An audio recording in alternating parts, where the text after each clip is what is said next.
Hello, everyone, and welcome back to another episode of After the Whistle. I'm your host, Colby Allen. And man, let me tell you, we got a slate this weekend. I mean, this is the type of weekend that you look forward to.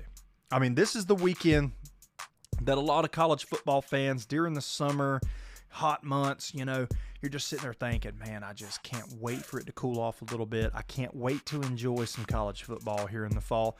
This is the weekend right here. This is the weekend that you circled back in June, back in July, when you're outside working in the hot sun, covered in dirt. I don't know what you do for a living. You might work in a bank. You might wear a suit. I'm just assuming here.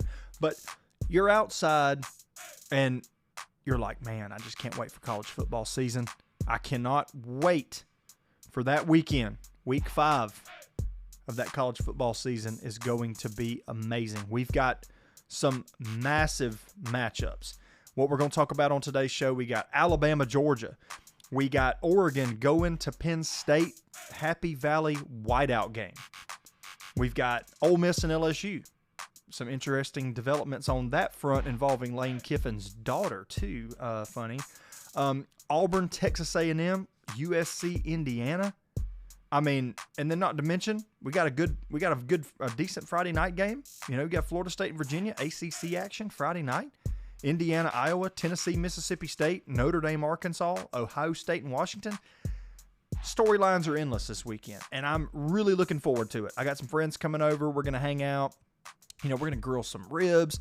We're going to have some hamburger dip for the chips. Just having a grand old time, man. Hopefully at the end of the night, we're able to light up a couple victory cigars and really celebrate a big win in Athens, Georgia. But we'll get into that here in just a minute. First game that I want to talk about. Let's talk about this Friday night matchup that we have going down in Charlottesville, Virginia. We have Florida State going on the road, playing in Charlottesville against Virginia. And a couple things that I'd like to point out here. Florida State. So we saw Florida State dismantle Alabama game 1, opening the season. Just a dominant performance from those guys down there. Tommy Castellanos, not a legacy game, I wouldn't say, but just a coming out party, so to speak, for Tommy Castellanos, letting the whole country know, hey, Florida State's here, Florida State's for real. The big thing with Florida State that I felt like really served them well in the Alabama contest was the fact that they were able to run the ball effectively. And it also helps when you got a quarterback like Castellanos that can get out of the pocket, that can create and do things with his legs that, a guy that's, say DJU last year wasn't exactly, he was a bigger guy, physical, had a big arm, wasn't as explosive and wasn't as elusive as Tommy Castellanos is. Completely changed that offense. Now they take this year, they take it on the road to Virginia. And let me just say a few things. These Friday night spots, look-ahead spots, are very tricky. You're going on the road to a team, you're going to play Virginia, and the common thing here, and it's human nature, is to look ahead. When you see, we got Miami on the schedule next Saturday night. It's always, or next Saturday. It's always a look-ahead spot. It's always something that teams, time and time again, over the years have fallen into the trap of looking ahead to a big contest. And you don't need to sleep, really, on a team like Virginia. They're currently this year averaging about 46 points a game. They're giving up 19, so not exactly the best defense, but they're going to score points. They have some really talented football players there. They're in Virginia, in Charlottesville. Mainly one guy that I'm really excited about is Chandler Morris, the quarterback. Really just can spin the ball really well. We've seen a lot of good things out of him so far this year. He's got over 1,000 yards passing, 8 touchdowns, 1 interception, completing his passes at about 71%. Just a guy that's seen a lot of football as a senior, just really talented kid, can really throw the football around. And Now, I'm not saying before the Florida State fans, before y'all get all bent out of shape here and be like, Colby's about to pick Virginia to beat us. No, let's not go there. Let's not get all in our feels here. Let's talk football. Like, focus and listen. I'm just letting you know that this is a situation where Florida State goes into Charlottesville, looking ahead to Miami, big contest next weekend. This is a situation where Virginia can make things very difficult for Florida State and Mike Norvell and this whole team. Just saying. Potential look-ahead spot. Be careful if you're Florida State, because there have been a lot of teams over the years that have gone into this kind of a situation where they have a big game coming up the next week, and they falter on the road on a Friday night or something like that. Friday night football games are always weird. We've seen it in the past. We've seen some big teams fall on Friday night. Don't fall into the trap. However, they got Florida State currently favored by 6.5 points. I'm going to take Florida State. I'm going to take Florida State winning by a touchdown. Now, I'm thinking it's going to be a little tighter. I don't think at any moment will we think that Virginia's going to maybe win the football game. But I'm just saying it would not surprise me at all if we get to halftime in Charlottesville and we're looking at a 13-13 game or 16-16 or something like that. Where both teams kind of play really well in the first half. They're tied at halftime, but then I feel like potentially Florida State could pull away. They just have the better horses. I feel like Florida State could pull away a little bit in the second half. Virginia might close the difference just a little bit. I've got Florida State winning this football game 30-23. I'm going to go 30-23 Florida State over Virginia in Charlottesville. Florida State avoids the letdown game, avoids the look-ahead spot, and gets through. TCU and Arizona State. So Arizona State, we got a loss to Mississippi State on the schedule so far. Arizona State's going into, or they're at home. TCU coming to town, an unbeaten TCU ranked 24. Hoover at quarterback, man, let me go ahead and tell you. 1,000-yard passer, 11 touchdowns, 2 interceptions, spinning the ball all over the yard. Arizona State's keys to this football game is going to be, let's run the football, because TCU's offense, TCU historically has been one of those offenses that really high-flying offense that can really get down the field, get vertical on you, make your life miserable as a secondary, as a defensive coordinator. They want to put up points. That's what, they've been pretty good at so far this year. I mean, obviously, when you have a 1,000-yard passer through 3 games, you're doing something right. TCU goes into Arizona. I feel like here, TCU goes into Arizona. I feel like TCU gets a big win. Arizona State's favored by 2.5. Over and under set on 55.5 points. Give me TCU and give me TCU 31-27 over Arizona State, 9 p.m. Friday night on Fox. Jumping right in, Saturday slate. Man, it's a good one. Just a really, really good slate so far. It's going to be one of those Saturdays where I'm not going to want to be bothered. The phones are going to get silenced. They're going to get put to the side. I'm talking game day at 9 o'clock up there at Penn State all the way until midnight. There's really good contests. There's really good football coming on. So we're going to start we're going to save the 2 top games of the weekend for last. Kind of critiquing myself over the last few episodes, I will say, prediction show like we're doing here on a Thursday. I've been kind of critical of myself for taking too much time on the games that most of my listeners don't really care about. And I have heard that firsthand from some listeners saying, hey, Colby, why are you spending so much time on TCU and Arizona State, man? Most of your listeners are in, the Southeast. I understand that. I'm just letting you know, if you're like me and you're a college football fanatic and you just freak out about stuff as it pertains to college football, you might want to know these things. Hey, you might have a parlay, and you never know, you might want to throw a little cheddar on it. I'm just giving you the information, brother. That's all I'm trying to say. So let's go into this Auburn-Texas A&M game. Auburn is going to go into College Station playing at Kyle Field against a Texas A&M team that has looked very much like a top 10 team so far to this point in the season. Marcel Reed looking really good. Mario Craver at the wide receiver position. Mario Craver's got to be in the discussion right now, to me personally, for one of the best receivers in the Southeastern Conference, if not the best at this point in the season. Just has been an absolute force for Texas A&M so far. He's got over 440 yards receiving, 4 touchdowns on 20 catches. Just a big play guy, over 20 yards per catch on average. Very, very much, very good hands, very good route runner.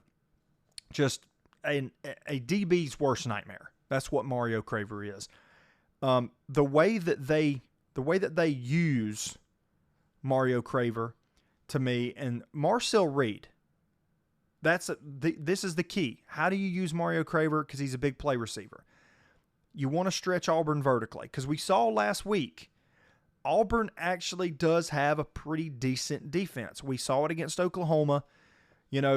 It was a game where a lot of people potentially thought that it could be a high-scoring affair. It might turn into a track meet, Auburn-Oklahoma. But Oklahoma with that defense, man, I'm telling you, you're not turning any game to a track meet with those guys. But Auburn limited Oklahoma's offense, and we saw that, hey, Auburn might actually have a pretty good defense. That defense led by DJ Durkin down there on the Plains, and he's going to have his work cut out for him, because to me it's a whole different animal in Texas A&M. You had John Mateer, you had Oklahoma, but Marcel Reed's a whole different animal. Marcel Reed's athletic, he's twitchy, he's very fast. He can outrun pretty much every player on your defense aside from the defensive backs. He's just, got very good speed, very good quickness, decent pocket presence, but good eyes.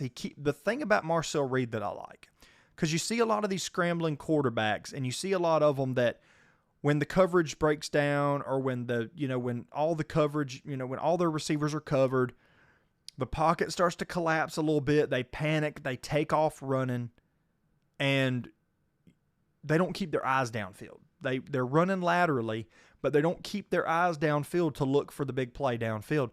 They want to try to make the big play with their legs. And I think one thing that Mike Elko and this staff has done over the course of this offseason is they have really developed Marcel Reed into a quarterback that last year we saw a guy that was very prone to tuck it and run and take off if something broke down. Now we see him this year, especially we saw him against Notre Dame, that big win there up in South Bend. We see a guy who decides, hey, I'm going to run, but I'm going to keep my eyes downfield. And we saw some big plays that he produced in that game against Notre Dame from just keeping his eyes down the field when he's scrambling. Just a brilliant job that coaching staff has done with him in the offseason, just that little bit of a transformation. Auburn, however, tough opponent. Jeremiah Cobb running the football with Auburn. Jackson Arnold, who is not as bad as a lot of people are talking. Like, sports media guys are just hammering him this week, and I don't think he's that bad. I don't think he's horrible. I think he's like a mid-tier quarterback in the SEC, but what I will say, the kid's a competitor. You can't deny that. He's going to compete. Auburn, though, to me, keys for the upset is, if you're Auburn, is you got to run the football with Jeremiah Cobb. You got to lean on Texas A&M. You've got to play keep away, keep Marcel Reed off the field, Mario Craver. You got to keep those guys off the field. They're dynamic. They're explosive. You just absolutely cannot afford them to get loose and have the same success that they had, in the last game we saw them. Auburn, limit the penalties. It's another key for Auburn. We saw last week against an Oklahoma team that, honestly, you didn't really need to do Oklahoma any favors as it pertained to, they were good. They're a good football team. You don't need to give them gifts. You don't need to wrap it up on a silver platter and hand it to them. You don't need to give them penalties. You don't need to give them free yardage. They'll earn it themselves. They're that good. Texas A&M is the same way. Texas A&M is a good enough football team. You don't need to give them free yards. You don't need to make boneheaded mistakes. And, you'll be just fine. You'll compete. Auburn has not shown me anything to this point that they can't they can avoid the mistakes. Going on the road again, and we saw them on the road in Norman. We see them on the road this week at Kyle Field. Kyle Field, a lot more people, a lot louder, a lot more raucous environment. I don't see Auburn getting it done. I see Texas A&M winning this football game 27-23. I think it's going to be a little bit tighter than we're thinking. Texas A&M favored by 6.5. I don't have them covering this spread. I think it's going to be a lot more. I feel like this game could be a lot more like the Auburn-Oklahoma game. It's 20, that game was 24-17. I feel like this one could be 27-23, 27-20, somewhere in that neighborhood. Just more of a slugfest between A&M and Auburn there on the Plains. Next game we're going to move into LSU Ole Miss.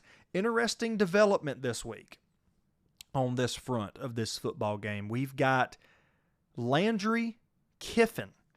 Lane Kiffin's daughter announces a relationship with LSU linebacker Whit Weeks the week leading up to the game. So the question is, who's playing who? Kiffin trying to get some insider information on LSU? Who knows, man? But I'm telling you, it's kind of weird timing, Or is Whit Weeks trying to play head games with Coach Kiffin there in Oxford? I guess it all remains to be seen. Big contest in Oxford. LSU currently favored by 1.5, so pretty much just a wash, pretty much a wash on that side. It has been announced that Trinidad Chambliss will be the starting quarterback for Ole Miss, which I feel like is a good move moving forward. Austin Simmons looked great at times last year, but Trinidad Chambliss has really kind of asserted himself into that role as the starting quarterback there for Ole Miss. He looks great, physical runner. I mean, the guy had over 300 yards through the air and over 100 on the ground last week. Just an absolute specimen, if that's the only way I can put it. Ole Miss, obviously you know what type of game Lane Kiffin wants to play. High-powered offense, wants to get the ball out there. Lacey at running back, just an absolute, force. Wallace at the wide receiver position got, currently 343 yards on the year, 2 touchdowns. LSU wants to turn this into a track meet. Ole Miss wants to turn it into a track meet. Ole Miss's defense is not quite what it was last season. A few holes on that unit. However, they're going up against one of the best defensive units in college football in LSU, kind of Whit Weeks that we just mentioned, kind of the focal point of that defense, so to speak. Him, Harold Perkins Jr., and a lot of others that, frankly, you can name almost the whole starting, 11 on defense, and there's a lot of them are just stars, man. They're going to be big-time stars at the next level. So, looking at this game, like I said, Ole Miss favored by 1.5. It's at home Ole Miss. It's a mid-afternoon game, and Lane Kiffin obviously had some issues with that. Kickoff at 3:30, but you get the car. You play with the cards you're dealt. But I don't think that should really matter. Night game, midday game, noon game. Hey, if your team's ready to play, your team's ready to play. Gimmicky things like playing a game at night. If your team, if it takes playing a game at night for your team to get up for one of the biggest games of the season, I mean, I don't find that very comforting, not in the slightest, if I'm a fan. If, you think that you have to have a night game in order for your team and your fan base to really get up for that football game. I think 3:30 is just as fine of a time as 7:30. LSU, though, let's talk about them for a second, because the last few times that I've watched LSU play, I have not been very impressed, mainly offensively. That defense will keep you in any football game. Defense is very, very good. I put LSU's defense not quite as good as Oklahoma's in the SEC, because Oklahoma's defense is best in the SEC. If you disagree with me, you're just wrong. I'm just saying that.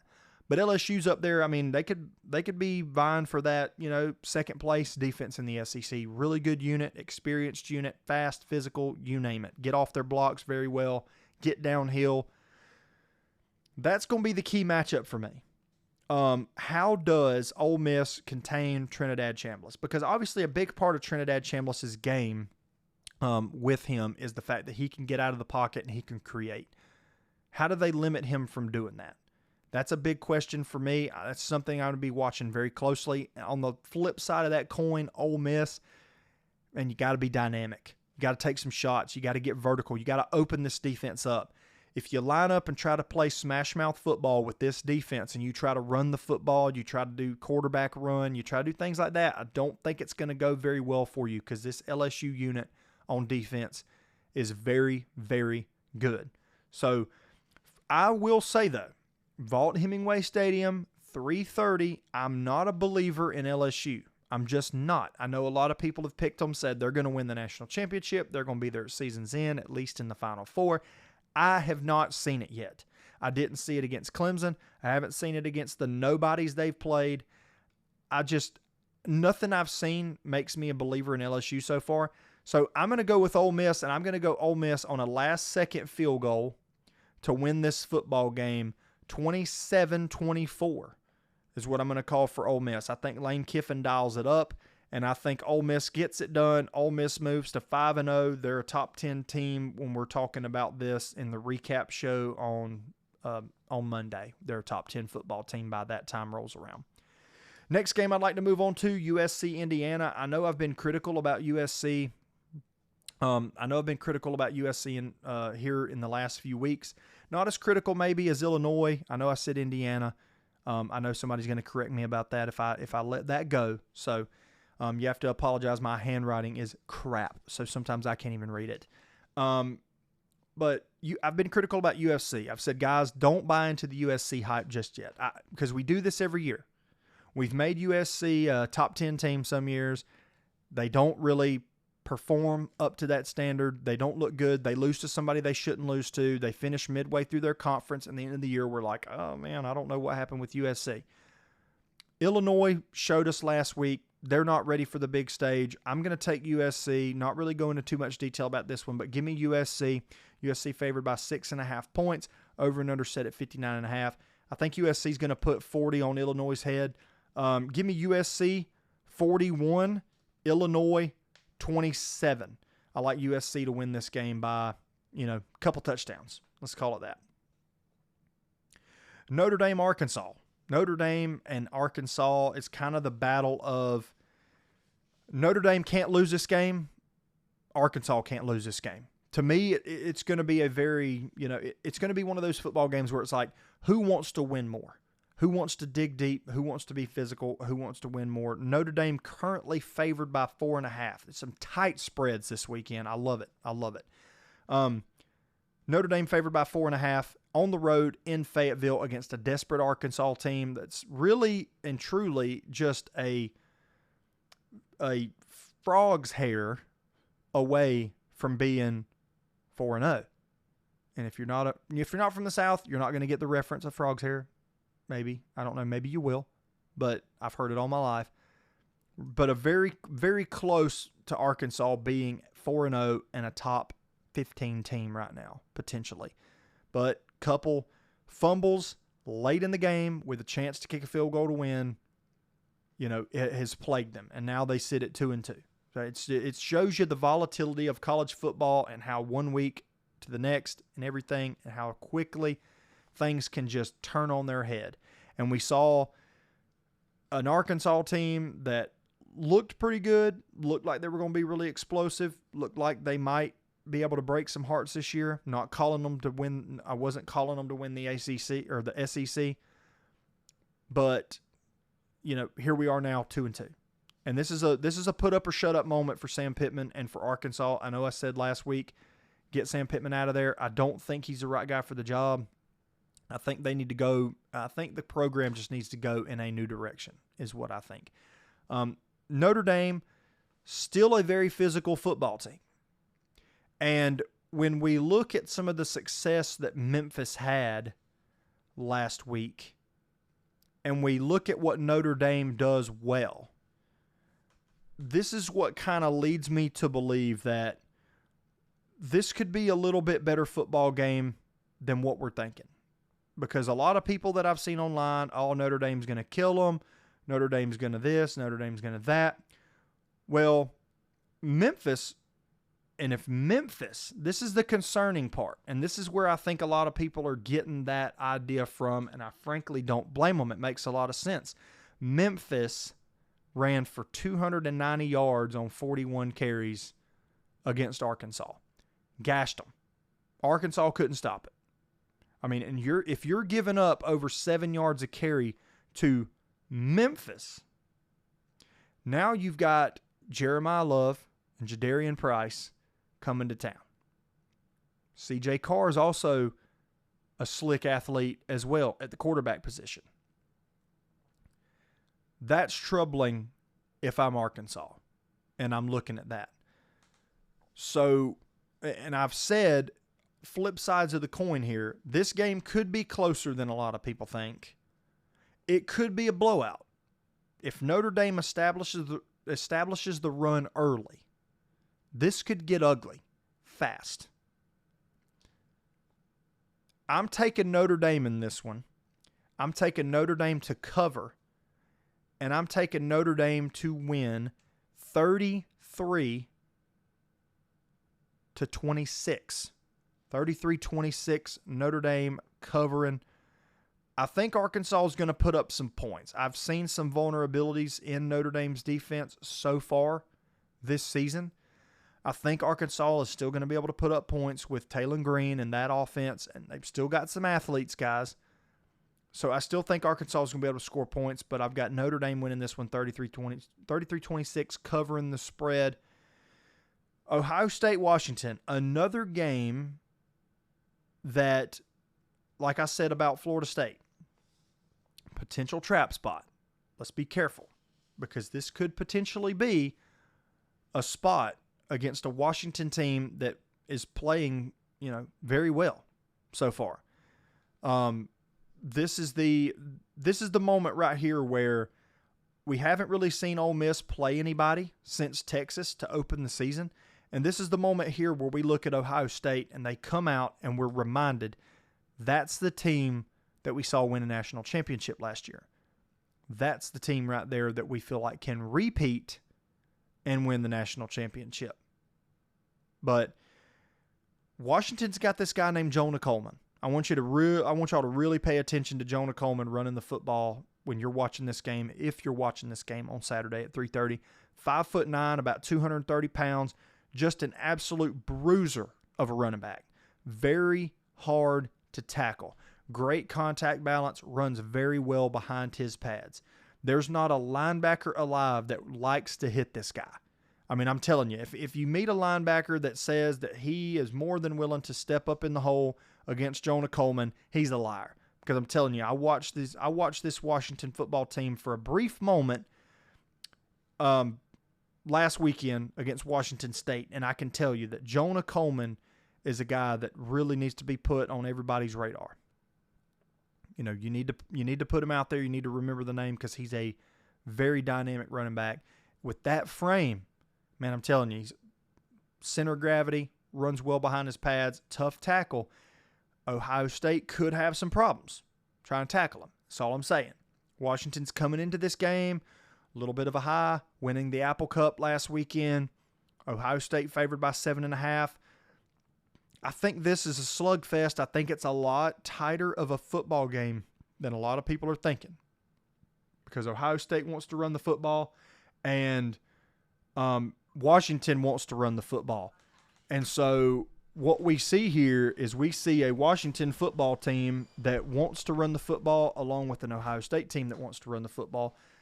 Washington with Jonah Coleman really going to be able to, if the question mark here for Ohio State's defense is, are they able to stop the run, or is that linebacking core going to be able to stop Jonah Coleman from coming downhill and just hammering off on them? Because I'm telling you, watching Washington State's defense last weekend in the Apple Cup really concerned me because of the fact that once we saw Jonah Coleman get handed the ball and he just came downhill after downhill after downhill run, hammering off on that defense, we saw about halfway through third quarter, fourth quarter, we saw a team that was just gassed, and we saw a team that was just didn't want to hit this guy anymore.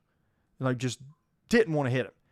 So can he have the same success against an Ohio State defense? I think that he's going to run the ball well.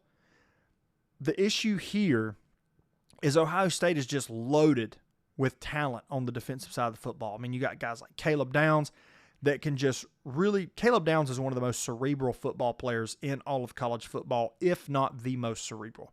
You watch the way that he plays. He's very instinctive, very downhill safety, very good run defender. Also a good pass defender, but a good run defender as well because of the fact that he recognizes the play early, he gets downhill, and he gets after it.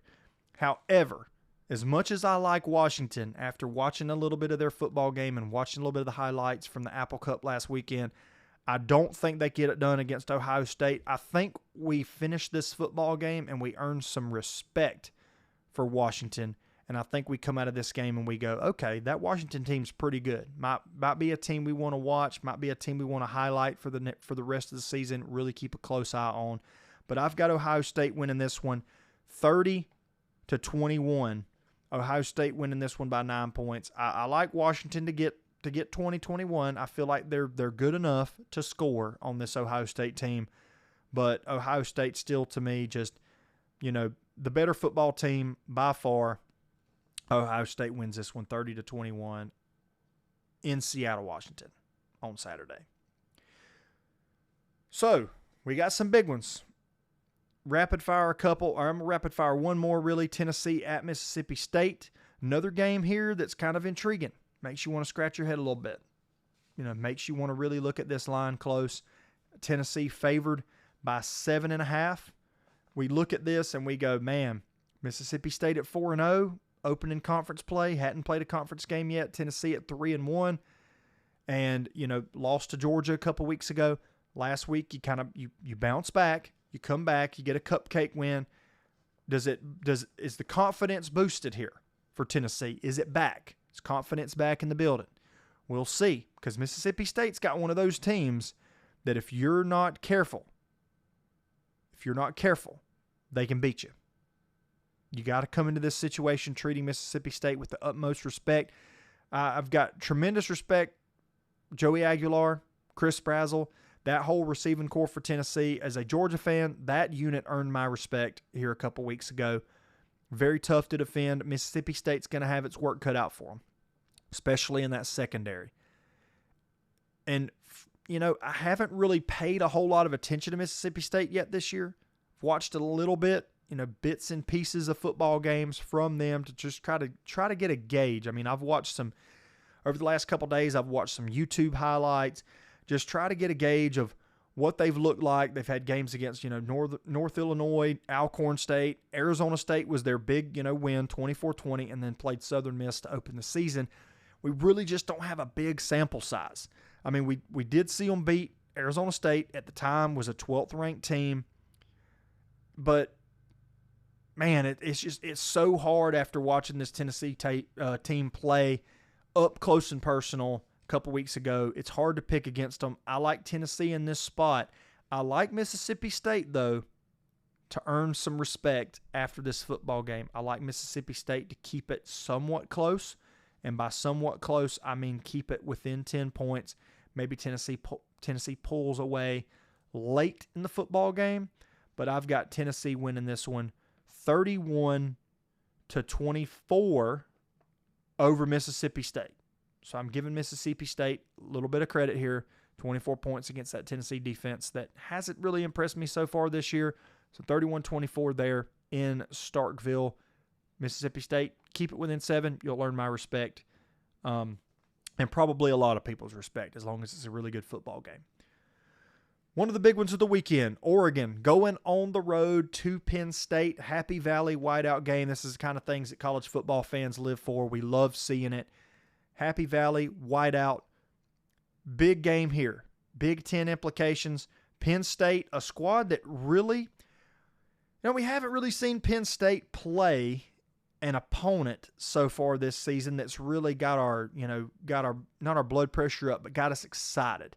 Villanova, basketball school, FIU, and Nevada. I mean, we haven't really seen either of these teams play, we haven't really seen either of these teams play anybody. I mean, Oregon had Montana State, Oklahoma State, Northwestern, Oregon State, just rolled over all four of them. So we really don't know how good either of these teams are. And that, that was kind of the theme, like I said, back around week 3, that was kind of the theme going in, because we're like, man, we don't know what to make of these football teams. We have no idea. Haven't played anybody. Likewise, people that are saying that Oregon's one of the best teams in the country. How do you know that? Penn State's one of the best teams in the country. How do we know that? By beating Villanova? And by beating Oregon State? No. This is where Saturday night, Happy Valley, under the lights, 7:30 on NBC. This is where we find out which one of these teams is for real and which one isn't. This is where we find it out. On one side, you got Dante Moore. I'm a real big Dante Moore fan. Love the way he plays quarterback. DeCorian Moore at wide receiver, a freshman. Definitely a name you need to watch out for. Check him out as well. Likewise, you got Jaden Lamar there for Oregon running the football. Also, very dynamic running back. And then you've got Katron Allen, Nick Singleton for Penn State. That two-headed monster, Drew Aller at quarterback. Returned a lot of players to that Penn State roster from last year. We saw a lot of people. We saw some people leave, but Drew Aller comes back. Katron Allen comes back. Nick Singleton comes back. They've got a lot of pieces still in play here. Penn State, very dangerous football team. So, going into the analysis of this football game, it's going to come down to me, quarterback play. Which quarterback do I like better? I like Dante Moore better. Rushing attack, I would lean more in Penn State's favor. Receiving, I like DeCorian Moore for Oregon better. And then when it comes to me to coaching, do I trust James Franklin more than I trust Dan Lanning? And my answer to that is no. I don't. I don't trust him more than I trust Dan Lanning. I trust Dan Lanning's game planning on the defensive side of the ball mainly. I like Oregon to get the win here. And I like Oregon to march into Happy Valley, whiteout game, and I like Oregon to beat Penn State by 2 scores. And that might be my hot take of the night. Might be my hot take of the night on Saturday night. Might be my hot take for this episode. But I like Oregon to go in. I like Oregon to win. I like Oregon to win 34-20. And I think Dan Lanning's going to draw up a really good game plan, keep this Penn State offense on its heels. I think Dan Lanning lives for the moment. I think he lives to go into other teams' stadiums and embarrass them. That's what I think. Really excited for this contest. Just really excited to watch this football game. The only problem is we have a scheduling conflict, and I'm not too crazy about it. As much as a college football fan as I am, I do not like the fact that the two biggest games of the weekend are at the same time. We got, the Oregon-Penn State game, and then likewise at the same time, we have Georgia and Alabama, and it's a game that everybody's talking about.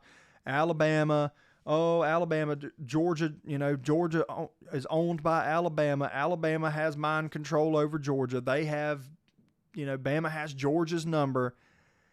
We'll get into all that. Getting into all that right now, and we'll talk about the fact that we've heard it all. As college football fans, I don't hide my fandom as a Georgia fan. We have heard Alabama's got our number. Alabama's got Georgia's number. Georgia can't beat Bama. Can't ever beat Bama. Over the last decade, the difference in that really is the fact most of the time, Georgia and Bama have met up at neutral fields, neutral site games. Last year in Tuscaloosa. Georgia's got Alabama in Athens under the lights this Saturday night. Millions of people watching on television. A little bit of a different circumstance here.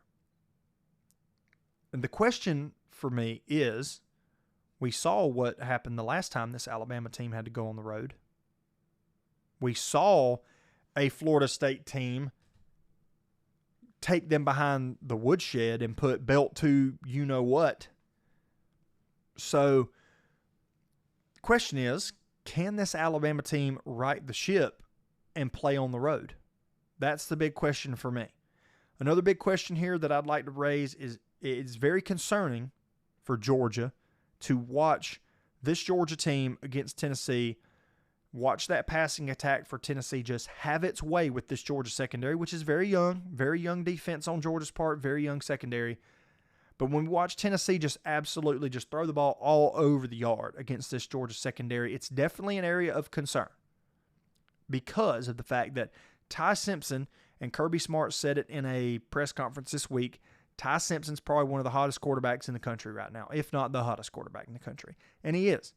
The way he's dealing the football, he's completing over 80%, well over 80% of his passes over the last few weeks since the Florida State game, just been on fire. It's almost like he's throwing a football, then receivers have magnets in their gloves. Like it's just been finding its spot. Just perfect throws, just been able to get it done. Then you factor in the fact that you have two of the most dynamic receivers in all of college football in Jeremy Bernard and Ryan Williams. And I was just mentioning this to someone earlier today. Regardless, you see people sometimes call Ryan Williams overrated. That's lunacy. What I will say about Ryan Williams, as far as a receiver who gets the ball in his hands, there is no better receiver in the country, in the open field, than Ryan Williams.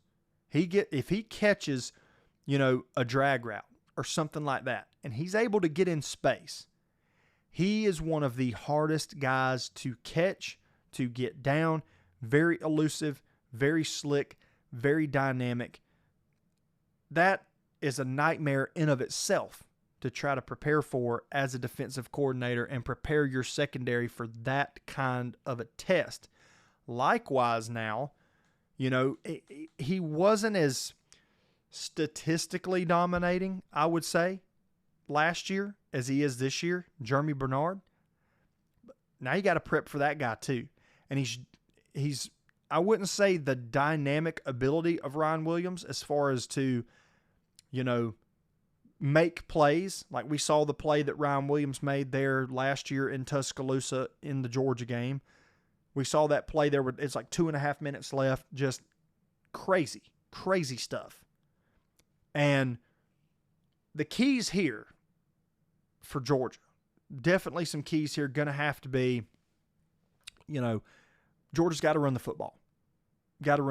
We saw this Alabama team get outrushed by Florida State, 230 yards to 87.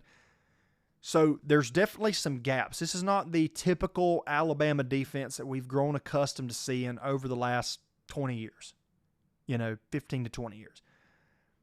When Nick Saban was there, the culture of defense was very much alive in Tuscaloosa. The last couple years, we really haven't seen the evidence of that. We haven't seen any carryover from Nick Saban's tenure to Kalen DeBoer's tenure as far as defense. And so that's an area I think Georgia needs to look at exploiting. Georgia very deep at the running back position. Not only do you have Nate Frazier, you have Dwight Phillips, and you have Josh McCray, scored the winning touchdown against Tennessee. You've got a lot of guys that can make plays, and so that to me is going to be one, Georgia rotate in and out, keep fresh legs in the football game, running behind that offensive line, because we have seen Alabama be vulnerable to the run so far this year, especially against Florida State. Another key too, the secondary. Got to button it down. Got to play better on the secondary. Ultimately, if you're wanting to win this football game, you're wanting to move on into your season, you're going to play some more dynamic offenses. So you've got to button it down on the back end. You can't allow receivers to run, make one little stutter and go, and next thing you know, they're 10 yards behind our coverage, and it's a deep ball down the field, 60, 70-yard touchdown. And, then it's just we're not in shambles, but now we're playing catch-up. Can't let that happen like it happened against Tennessee. And Gunnar Stockton, big moment for him. I'm starting to see Gunnar Stockton get a little bit of Heisman hype. I mean, I didn't think that Gunnar would be getting this kind of praise from a lot of people just because, he's not a very flashy quarterback. He's not going to drive the Lamborghini. He's not going to, he's not going to do all the fancy stuff on the field. He's not going to do all the, goofy looking celebrations or anything like that. He's just going to be Gunnar. He's just going to go out there, play his game, do his thing, and he's quietly put up a pretty good stat line so far. And he's also playing on some really big stages, which we have seen. That makes a difference at the end of the year when it comes to the Heisman voting. So, big spot for Gunnar Stockton. Really big spot. How does he manage himself? We saw how cool and level-headed he was on the road against Tennessee. And we would expect that again, really, in Athens, because not going to be a hostile environment. He's going to be able to really settle in. He's not going to have to worry about the crowd noise affecting him. So, that's a big key for me as far as that goes. Keys for Alabama going to be, very simple. You got to start Ty Simpson out, start of the game. You got to start him out with some easy throws, some little dink and dunk little throws, screens, little high percentage throws. Got to settle him in. The crowd's going to be crazy, going to be nuts. You're going to give near 97,000 red and black Georgia fans the whole day to get good and tanked up at the tailgate and get in Sanford Stadium and scream their lungs out. It's going to be a crazy environment, going to be raucous. Alabama's got to settle Ty Simpson in early because we've seen teams come into Athens over the last few years. We saw a Tennessee team that was ranked 1 in the college football playoff original rankings here just a couple years ago. We saw that team come into Athens, and the crowd noise caused, I still think they're making false starts to this day. I still heard that Tennessee squad made another false start just a couple days ago because of the crowd noise from that football game. Crowd noise does affect offense. It affects their communication. It affects their rhythm. It can affect a lot more than you think. So if you're going to Athens this weekend, get in the stands. Be loud. If you leave that football game and you still have a voice, you shouldn't have bought a ticket and you shouldn't have went as far as I'm concerned. So Ty Simpson, though, got to find a way to settle him in amidst the noise because it's gonna affect him. Like, that to me is stupid talk when a player's like, I don't think about the noise. It doesn't affect me. Bull. Yes, it does. So Bama's got to settle him in. Bama also has to establish the run. There's talk Jam Miller will be a full go, 100% back. He's been injured so far this year. So there's talk that he will be a full go for this football game. That will make a little bit of a difference for Alabama. They'll be able to run the football hopefully a little bit better with Jam Miller. Haven't been able to run the football very good so far this year, but Jam Miller coming back, it'll add a little bit of depth. That's their number 1 running back, so they'll be able to kind of lean on him a little bit and hopefully establish the run, which they will have to establish early, along with settling Ty Simpson in. Both of these defenses have a lot of question marks. We saw Alabama's defense, like I said, get outrushed by Florida State 230-87. That, to me, is the question mark for Bama. Can you stop the run? Likewise, the way that Ty Simpson and this Alabama offense have been throwing the football over the last few weeks. Georgia's defense, the question is, hey, what are you going to do about the pass? What are you going to do about defending the pass, especially on the back end when you have such young talent? What kind of ways do Glenn Schumann, Kirby Smart come up with to combat that, so to speak? Here's what I was saying earlier. And I said, the Oregon-Penn State thing might have been a hot take for me. I'm going to give you all another one. The amount of suffering, the amount of heartbreak, the amount of just crap that Georgia fans have had to suffer at the hands of Alabama over the last 15 to 20 years, 2 decades. The amount of crap that Georgia fans have had to suffer. And Georgia as a whole, not just the fans, but the players, the coaches, everything. Bama is due for a good old-fashioned tail whipping.